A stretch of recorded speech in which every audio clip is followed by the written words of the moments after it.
Hello Aries, welcome to my channel. I hope आप सब ठीक होंगे। आज हम एक लव रीडिंग करने वाले हैं। प्लीज़ कीप इन माइंड कि ये जनरल रीडिंग है, सो शायद हर एरीज के साथ रेजोनेट ना करे, बट अगर ये आपके साथ रेजोनेट करती है then please don't forget to like, share and subscribe to my channel and let's get started. Okay, this is for Aries regarding their love life. This is for Aries regarding their love life. What is going on with Aries for July 2022? This is for Aries. This is for Aries.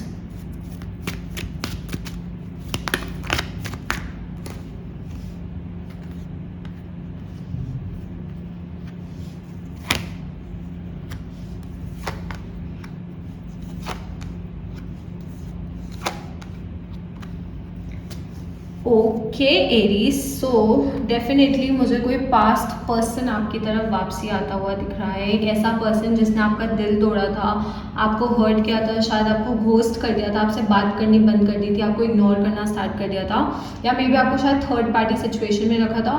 But ऐसा कोई person है।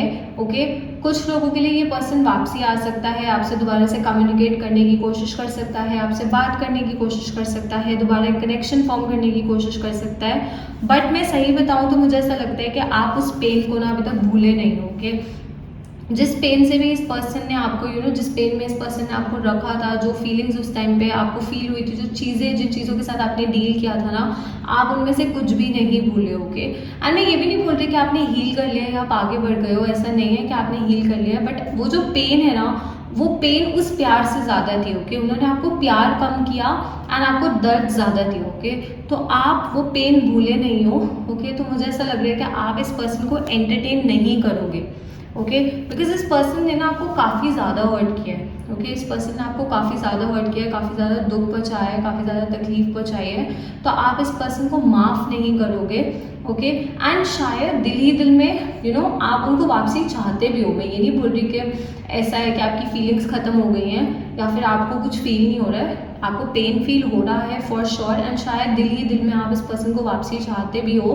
But जैसा मैंने कहा कि इन्होंने आपको इतना ज़्यादा परेशान किया पास्ट में कि अब आप उनके सामने एक बहुत स्ट्रॉन्ग पर्सन की तरह आ रहे हो। ओके, आप उनके सामने एक ऐसे पर्सन की तरह आ रहे हो जिसको फ़र्क नहीं पड़ता है, जिसको कुछ फील नहीं होता है। ओके, तो मुझे ऐसा लग रहा है कि आप इस पर्सन को एंटरटेन नहीं करोगे। ओके, मैं हर बार एक चीज़ बोलती हूँ कि रिलेशनशिप्स ना दो टाइप की होती है। ओके, जब एक रिलेशनशिप एंड हो जाती है तो दो सिचुएशंस होती है। एक ऐसी सिचुएशन होती है जिसको हम सॉल्व कर सकते हैं, एक ऐसी सिचुएशन होती है जिसको माफ़ किया जा सकता है, एंड दूसरी ऐसी सिचुएशन होती है जहाँ पे इंसान टूट जाता है, उस सिचुएशन में उस पर्सन को माफ़ नहीं किया जा सकता। तो हर किसी के लिए ऑब्वियसली सिचुएशंस वेरी करेंगी, बट आपकी सिचुएशन मुझे ऐसा लग रहा है कि इस पर्सन को आप माफ़ नहीं कर पाओगे, बिकॉज अगर आपने इनको माफ़ कर दिया तो आप अपने आप को माफ़ नहीं कर पाओगे। ओके, इस पर्सन ने आपकी सेल्फ रिस्पेक्ट को हार्म किया, आपको पेन दिया, आपको बहुत चीज़ों सफ़र करवाया। ओके, आपने बहुत सफ़र किया है इस रिलेशनशिप में, आपने बहुत परेशानी देखी है इस रिलेशनशिप में। तो मुझे ऐसा लग रहा है कि आप अब आगे बढ़ने के बारे में सोचो, आप फ्यूचर के बारे में सोचो। डेफिनेटली मैं ये नहीं बोल रही कि आप एक न्यू रिलेशनशिप पे जंप कर लोगे या किसी और को अपना दिल दे दोगे, ऐसा नहीं है। बट आप उस पर्सन के पास वापसी नहीं जाना चाहते, आप दोबारा से उस पर्सन को एंटरटेन नहीं करोगे, and you will come off as a very strong person. Okay, उस पर्सन के सामने एक बहुत स्ट्रॉन्ग पर्सन की तरह आप आओगे एंड आप ऐसा शो करोगे कि आपको कुछ फील नहीं हो रहा है, क्योंकि जितना आप हर्ट होगे ना उतना आपको ऐसा लग रहा है कि इस पर्सन को मज़ा आता है, कि इस पर्सन को मज़ा आता है कि आपको हर्ट फील हो रहा है या आप परेशान हो रहे हो, तो आप ऐसे वापसी नहीं जाओगे। शायद इस पर्सन ने लोगों में जाके भी आपकी बुराइयां की है, लोगों को भी आपके बारे में बहुत कुछ बोला है। ओके, तो डेफिनेटली आप ऐसी एनर्जी को एंटरटेन नहीं करोगे। आप सैड हो फॉर श्योर, मैं ये नहीं बोल रही हूँ कि आपको कुछ फील नहीं हो रहा है, आपको फील हो रहा है, बट स्टिल आप अपनी सेल्फ रिस्पेक्ट को होल्ड करके रखोगे rather than your feelings. Okay, अपनी फीलिंग्स बाद में आप देखोगे, पहले आप अपनी सेल्फ रिस्पेक्ट पे ध्यान दोगे। ओके, एंड जो मुझे बहुत अच्छी चीज़ दिख रही है वो ये है कि एक तो आप अपने कार्य पे बहुत ज़्यादा फोकस्ड हो। ओके, आप अपने कार्य पे बहुत ज़्यादा ध्यान दे रहे हो, आप पैसा कमा रहे हो, आप अपने पेंटिकल्स पे ध्यान दे रहे हो, आप अपने कार्य में ग्रो करने के बारे में सोचो, कार्य में स्टेबिलिटी लाने के बारे में सोचो। आप में से कुछ ऐसे लोग हैं जिन्होंने कोई न्यू जॉब स्टार्ट की है, कोई न्यू जॉब बिजनेस स्टार्ट किया है, या फिर कोई बिजनेस स्विच करने के बारे में सोचो, जॉब स्विच करने के बारे में सोचो, अपने बिजनेस को एक्सपैंड करने के बारे में सोचो। बट फाइनेंशियली आप अपनी लाइफ में स्टेबिलिटी लाना चाहते हो, अपने गोल्स अचीव करना चाहते हो, तो आप अपना फोकस अपने कार्य पे लगा दो। ओके, ये बहुत अच्छी चीज़ है कि आप अपने कार्य पे फोकस्ड हो। ओके, एंड जैसा मैंने कहा कि आप आगे बढ़ने के बारे में सोच रहे हो, आप लाइफ में आगे बढ़ना चाहते हो, अब नाइट ऑफ वॉन्ड्स की एनर्जी में उतार चढ़ाव होते हैं फॉर श्योर। सी ज़िंदगी में आगे बढ़ना आसान नहीं होता है किसी भी चीज़ को पीछे छोड़कर। आप उन उतार चढ़ाव के साथ डील कर लोगे, बट आप वो टॉक्सिक पर्सन के साथ डील नहीं करोगे। ओके, आप एक टॉक्सिक रिलेशनशिप में थे, एक टॉक्सिक पर्सन के साथ आप थे, एंड आप दोबारा से पीछे मुड़ के नहीं देखना चाहते, आप आगे बढ़ना चाहते हो लाइफ में, एंड आप पूरी कोशिश कर रहे हो कि आप अपनी लाइफ में आगे बढ़ोगे। I do see a new person trying to come in to your life. मुझे ऐसा लग रहा है कि एक न्यू पर्सन भी आपकी लाइफ में आ रहा है, आपको अप्रोच कर रहा है।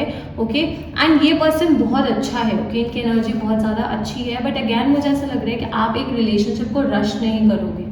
आप अपना टाइम लोगे, चीज़ों को अच्छे से जानोगे, इस पर्सन को अच्छे से जानोगे, बिकॉज पास्ट में जो गलतियाँ आपसे हुई है ना, आप वो गलतियाँ दोबारा से दोहराना नहीं चाहते। ओके, आप इस पर्सन से अपनी वर्क प्लेस पे मिल सकते हो, या फिर आप इस पर्सन से कहीं भी ट्रैवल करते हुए भी मिल सकते हो। तो मुझे ऐसा लग रहा है कि आप इस न्यू पर्सन के साथ ऐसी चीज़ों को रश नहीं करोगे। डेफिनेटली आप लोगों के बीच में एक कनेक्शन है, आप लोग एक दूसरे के लिए कुछ ना कुछ फील करते हो। क्योंकि मे बी आपकी फीलिंग्स अभी इतनी स्ट्रॉन्ग नहीं है, बट उस पर्सन की फीलिंग्स फॉर श्योर काफ़ी स्ट्रॉन्ग है। ये मैं नए पर्सन की बात कर रही हूँ। आप मूव ऑन कर पाओगे। ओके, बट अभी आपको अपनी लाइफ पे ध्यान देना है। पहले आपको अपने आप को हील कर रहे हो, आप अपने ऊपर फोकस कर रहे हो, अपने गोल्स को अचीव कर रहे हो, एंड साइड बाय साइड आप अपने आप को प्रिपेयर भी कर रहे हो एक न्यू रिलेशनशिप के लिए। ओके, आप प्रिपेयर कर रहे हो अपने आप को कि आप दोबारा से प्यार कर सको, आप अपने दिल को हील कर रहे हो। तो ये बहुत अच्छी एनर्जी दिख रही है मुझे। ओके, आप में से कुछ ऐसे लोग हैं जो कहीं पे ट्रैवल कर सकते हैं, अकेले सोलो ट्रैवल ट्रिप पे जा सकते हो आप, जहाँ जाके आपको मन में थोड़ी शांति मिले। क्योंकि इस पर्सन ने, जो पास्ट पर्सन है, इसने आपकी लाइफ में बहुत क्योस क्रिएट किया। ओके, ना अभी भी इस पर्सन को शांति नहीं मिली है, वो अभी भी वापसी आके और क्योस क्रिएट करने की कोशिश कर सकते हैं, और क्योस लाने की कोशिश कर सकते हैं। ओके, तो डेफिनेटली आप लाइफ में आगे बढ़ रहे हो, अपनी लाइफ की जो कमांड है वो आपने अपने हाथों में ली है। सॉरी। ओके, तो आपकी लाइफ की जो कमांड है वो आपने अपने हाथों में ली है। आप आगे फ्यूचर के बारे में सोच रहे हो, आगे बढ़ने के बारे में सोच रहे हो, आप गोल्स सेट कर रहे हो। ओके, एंड मैं ये भी नहीं बोलूँगी कि आप कभी प्यार नहीं करोगे या आप किसी नए इंसान को मौका नहीं दोगे। आप डेफिनेटली प्यार करोगे, पर अभी आप अपने दिल को प्रिपेयर कर रहे हो, हील कर रहे हो। एक रिलेशनशिप में आने से पहले आप एक कनेक्शन फॉर्म करना चाहते हो, एक स्ट्रॉन्ग कनेक्शन, ताकि जो गलती आपसे हुई पास्ट में, आपने अपने पास्ट पर्सन पे ट्रस्ट करके गलती की थी, तो वो गलती आप दोबारा से रिपीट नहीं करना चाहते। आप सोच समझ के एक इंसान पे ट्रस्ट करना चाहते हो, सोच समझ के अपनी लाइफ में आगे बढ़ना चाहते हो। ओके, साइंस जो मुझे यहाँ पे दिख रहे हैं, I see air energy, so Gemini, Libra, Aquarius and this cancer. तो ये साइन आपके पास्ट पर्सन का हो सकता है, जो न्यू पर्सन आपकी लाइफ में आने वाला है उनका हो सकता है, या फिर आप सबके चार्ट में ये साइंस काफ़ी ज़्यादा स्ट्रॉन्ग हो सकते हैं। Okay Aries, so that's all. अगर आपको कोई पर्सनल रीडिंग बुक करनी है तो आप मुझे इंस्टाग्राम पे डीएम कर सकते हो। इंस्टाग्राम डिटेल्स नीचे आपको डिस्क्रिप्शन में मिल जाएंगी, तो डेफिनेटली आप मुझे वहाँ मैसेज कर सकते हो। एंड या if this reading resonated with you, please don't forget to like, share and subscribe to my channel, and I will see you next time. Bye.